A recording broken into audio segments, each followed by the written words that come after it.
ഞാൻ തന്നെ പ്രാന്തൻ സാറല്ലേ? നീ വിളിച്ചപ്പോ നിന്നെ ഒന്നിച്ച പ്രാന്തനല്ല, PR ആനന്ദൻ. സോറി, ഇനീഷ്യലി ഞാൻ കൂട്ടി വായിച്ചതാ. ഞാൻ വല്ലാണ്ട് ഇനീഷ്യലി കൂട്ടി വെക്കണ്ട. സാധനം എടുക്ക. എന്താണ് ഇത്ര വെയിറ്റ് ഉള്ള സാധനം? ഈ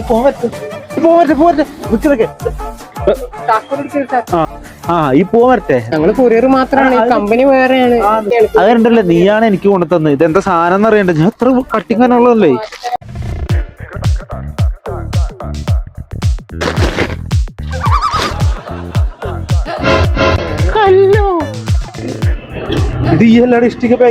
ഞാനല്ലത്, കമ്പനി വേറെ സാധനം. ഞാൻ മാറ്റിത്തരാൻ ഞങ്ങൾക്ക് പറ്റില്ല സാറേ. നിന്റെ വണ്ടി അടക്കം ഞാൻ പൊട്ടിച്ചു വിടാ.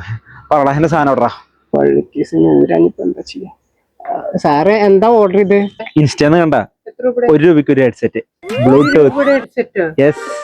അപ്പൊ സാറിന് ലാഭായില്ലേ? ഒരു ഇഷ്ടികക്ക് ഇപ്പൊ എത്ര രൂപ? എത്ര? 7 രൂപയില്ലേ? 1 രൂപക്ക് സാറിന് അത് കിട്ടി. ബാക്കി 6 രൂപ സാറിന് ലാഭം. എന്തെങ്കിലും ബൾക്ക് ഓർഡർ ചെയ്ത് കഴിഞ്ഞാൽ സാറിന് എത്ര രൂപ ഉണ്ടാക്കാം? യെസ്, എനിക്ക് കക്കൂസിന്റെ പണി നടക്കാണ്, എടുക്കാം. അപ്പൊ ഞാൻ എന്തായാലും ഇത് ബൾക്കായിട്ട് ഓർഡർ ചെയ്യാം. കക്കൂസിന്റെ പണി കഴിഞ്ഞിട്ട് വേണം വീടിന്റെ തറക്കല്ലിടാൻ. മണ്ടൻ, ബൾക്കായിട്ട് ഓർഡർ ചെയ്ത് ഇഷ്ടിക വാങ്ങാൻ നിൽക്കണം.